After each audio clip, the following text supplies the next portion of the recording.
Hi guys, welcome back to my channel. I hope all of you are doing great. So in today's video, we will be going to simplify one of the most confusing topics in the nutrition, which is carbs, proteins and fats.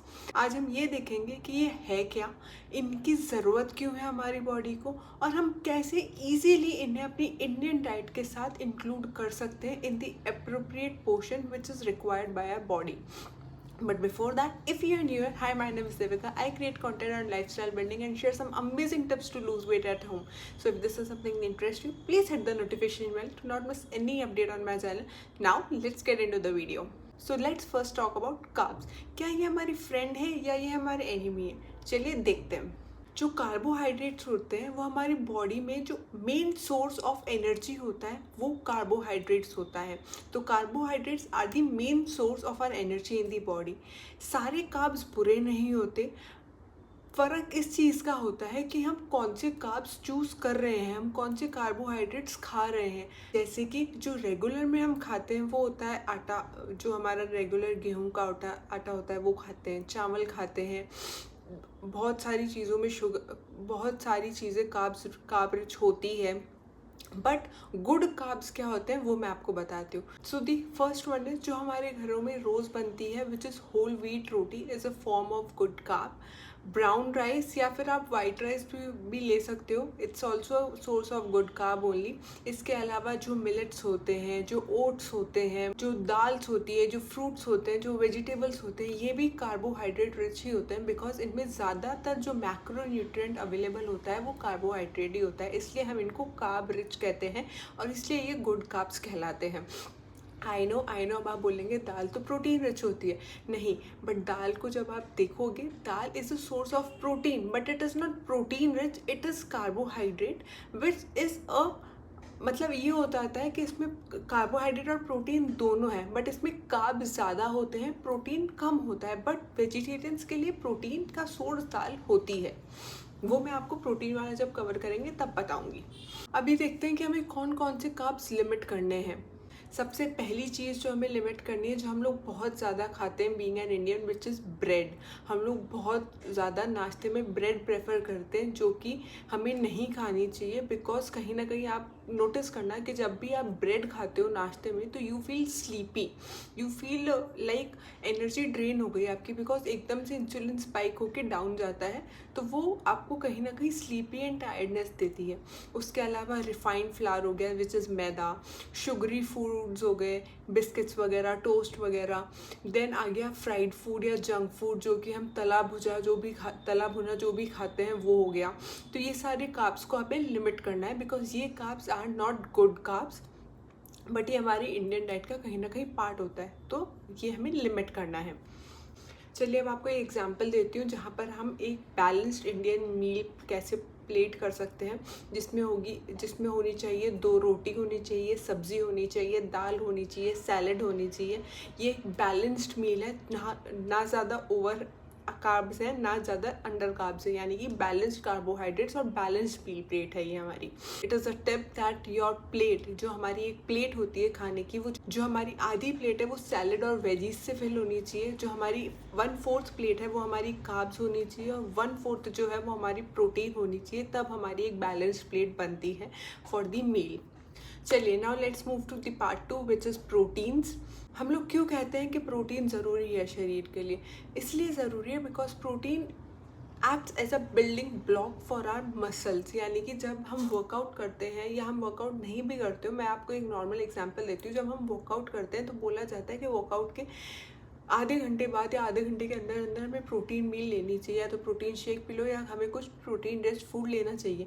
Because ये हमारा एक building block होता है जो हमारी muscles को repair करने में, रिप्लेनिश करने में हेल्प करता है. वापस उसको हील, मतलब जो मसल लॉस हो रहा होता है वर्कआउट करने के बाद, उसको वापस वो सपोर्ट करके मसल्स को मेंटेन करता है, मसल्स को रिपेयर करता है.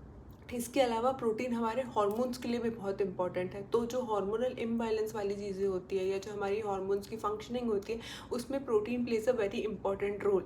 इसलिए प्रोटीन बहुत ज़रूरी है। But protein is the most ignored nutrient in our Indian diet, because हम लोगों को ध्यान ही नहीं होता। दिन में एक बार हमने कोई सा प्रोटीन ले लिया तो वी फील लाइक हमारी प्रोटीन की रिक्वायरमेंट पूरी हो गई, बट ऐसा नहीं होता। हम दिन में 3 मील लेते हैं तो तीनों मीलों में हमें प्रोटीन की ज़रूरत है।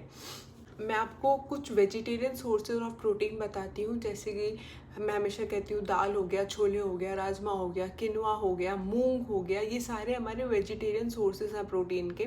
उसके अलावा नॉन वेजिटेरियंस के लिए चिकन हो गया, मीट हो गया, फिश हो गया, these are the typical non vegetarian sources of protein. इसके लिए मैं आपको सिर्फ एक सिंपल रूल बताना चाहूँगी कि अभी तक जो हम करते हैं कि हमने किसी भी एक मील में प्रोटीन ले लिया और हमें लगता है कि हमारा प्रोटीन रिक्वायरमेंट पूरी हो गई और हम उसको इग्नोर कर देते हैं, वो नहीं करना है। Simple rule is try to include protein in your every meal, किसी भी फॉर्म में ले लो बट प्रोटीन ज़रूर लो हर मील के साथ। जैसे एग्जाम्पल के तौर पे मैं आपको एक मील प्लान बताती हूँ फुल डे का। आपने ब्रेकफास्ट में लिया बेसन चीला विद कर्ड, लंच में लिया आपने दाल विद दो चपाती, स्नैक में ले लिया आपने रोस्टेड चना, एंड डिनर में आपने ले लिया पनीर भुर्जी विद टोस्ट और रोटी, जो भी आपको सही लगे वो आपने ले लिया। And this is a proper balanced meal which includes protein in every meal. तो इस तरीके से आप अपना मील प्लान प्रिपेयर कर सकते हैं। अगर आपको डिटेल्ड वीडियो चाहिए कि आप कैसे प्रोटीन इंक्लूड कर सकते हैं डाइट चार्ट में या आपकी रोज़ की मील्स में, please comment below, I will definitely share a video on that. Now let's move to the third part of today's video which is fats. अब हम लोग इतनी सारी चीज़ें हम लोग ऑलरेडी पढ़ चुके हैं, सुन चुके हैं कि अब हमें बहुत ज़्यादा कन्फ्यूजन है कि फ़ैट लेना चाहिए या नहीं लेना चाहिए। बचपन में तो मतलब ऐसा लगता था फ़ैट इज़ इक्वल्स टू मोटा करने वाली चीज़, बट नहीं, fat is very important for our body. हमारी मसल्स को सपोर्ट कैसे मिलेगा, हमारी हड्डियों में जान कैसे आएगी जब आप उसको अच्छा फ़ैट दोगे, अच्छा फूड दोगे इन दी सोर्स ऑफ फैट, तो ही तो आएगी। तो इसलिए फ़ैट से डरना नहीं है, फ़ैट हमें इंक्लूड करना है। कैसे करना है वो मैं बताती हूँ। उससे पहले तो मैं आपको ये बता दूँ कि फ़ैट्स की भी कैटेगरी होती है, गुड फैट और बैड फैट। हर फैट बुरा नहीं होता। फ़ैट हमारे लिए ज़रूरी होता है, हमारे हार्मोन्स के लिए ज़रूरी होता है, हमारी स्किन के लिए ज़रूरी होता है, हमारे गट हेल्थ के लिए ज़रूरी होता है, हमारी ओवरऑल फंक्शनिंग ऑफ बॉडी के लिए फ़ैट बहुत ज़रूरी है। तो fat is required for our body. अब मैं आपको बताती हूँ कि गुड फैट्स कौन कौन से होते हैं। नंबर 1 इज़ नट्स, जैसे कि आलमंड, वॉलनट, जो भी हमारे नट्स होते हैं वो हो गया। उसके अलावा सीड्स, जो कि फ्लैक्स सीड्स हो गए, पम्पकिन सीड्स हो गए, whatever seeds we have, seeds हो गए। Avocado is a good source of fat, इसलिए आजकल आपको हर जगह लोग गुआकामोली, एवोकाडो टोस्ट खाते हुए दिखते हैं, बिकॉज बहुत ज़्यादा ट्रेंड में भी चल रहा है। But avocado is generally a good source of fat. उसके अलावा जो हम बचपन से खाते आ रहे हैं विच इज़ देसी घी, जो हर घर में आराम से मिल जाता है। घर में बना हुआ घी हो तो और भी ज़्यादा न्यूट्रिएंट होता है वो, बिकॉज मार्केट की चीज़ों का we are not aware how healthy and how clean they are. उसके अलावा मस्टर्ड ऑयल हो गया, कोकोनट ऑयल हो गया, जो बेसिक चीज़ें होती है, these are all good fats for our body. Limit करना है, यानी कि जो बैड फैट होता है वो हो गया आपका फ्राइड फूड हो गया, समोसा हो गया, कचौरी हो गए, बेकरी के जो प्रोडक्ट्स होते हैं वो हो गए। These are the foods which you have to limit, because इसमें जो इंग्रेडिएंट्स यूज़ हो रहे हैं वो कहीं ना कहीं आपकी बॉडी के लिए सेफ़ नहीं है। They have a negative impact on your body. Internally आपको कहीं ना कहीं किल कर रहे होते हैं। तो ये आपको लिमिट करना है। महीने में एक बार खाओ या 2 महीने में एक बार खाओ, इतना ही करो। ऐसा नहीं होना चाहिए कि जब भी चीट डे हो आपने समोसे वगैरह खा लिए। No, this is not the right thing to do with your body. Basic अगर मैं आपको एक इंडियन एग्जांपल दूँ फ़ैट के कंजप्शन का, तो जब आप आपकी मील प्लेट लेते हैं तो आपको 1 चम्मच घी 1 रोटी पे लगाना है, या 1 चम्मच घी आप 2 रोटी पे डिवाइड करके लगा लो, बट 1 चम्मच घी आपको मील के साथ लेना चाहिए, विच इज़ गुड। खिचड़ी खा रहे हो तो खिचड़ी में 1 टेबल स्पून ऑफ घी डाल लो, which is good and it's essential for your body to function. So the tip is protein and fat keeps you full for longer, इसलिए ये दोनों चीज़ें आपकी मील में, हर मील में होनी ज़रूरी है। तो ये दोनों आपको अच्छी सटाइटी प्रोवाइड करती है, which eventually helps you to lose weight in the long run. Now let's see how to balance all these 3 ingredients or all these 3 macronutrients in your balanced meals or your Indian diet. So number 1 is Use the plate method, which is 50% of veggies in your plate, 25% of carbs, and 25% of protein. Second one is add healthy fats in your meal, which is a handful of nut or a tablespoon of ghee in your roti or khichdi or chawal, whatever you are eating. For example मैं आपको एक और आपको diet plan का example देती हूँ। Breakfast में आप ओट्स उपमा विद वेजीज ले सकते हैं along with a bowl of curd. Lunch में आप लेंगे 2 रोटी, दाल की कटोरी, सब्जी and a tablespoon of ghee on your chapati. Snacks में आप लेंगे रोस्टेड चना या makhana with a handful of nuts.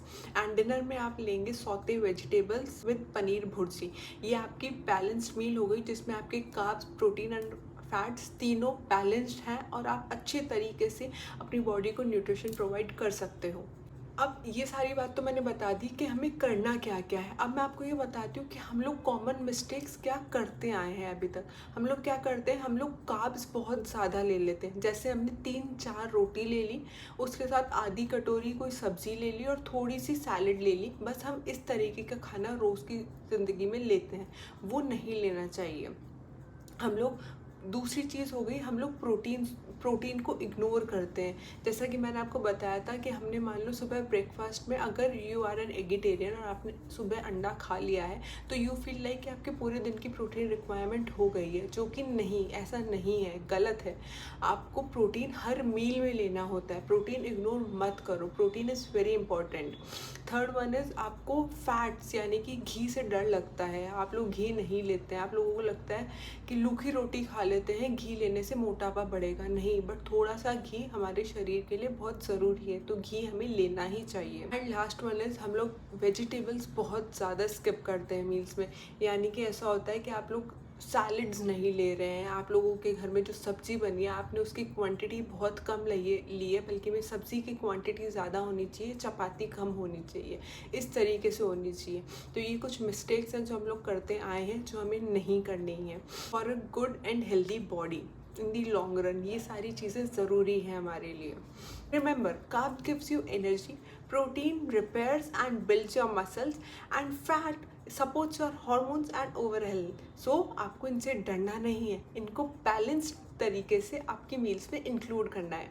So if you want me to create a 7-day Indian balanced meal plan for all of you, let me know in the comment section. I would love to make it for you, and don't forget to like, share and subscribe to my channel for more such videos. And I'll see you next time in my next video. Bye guys.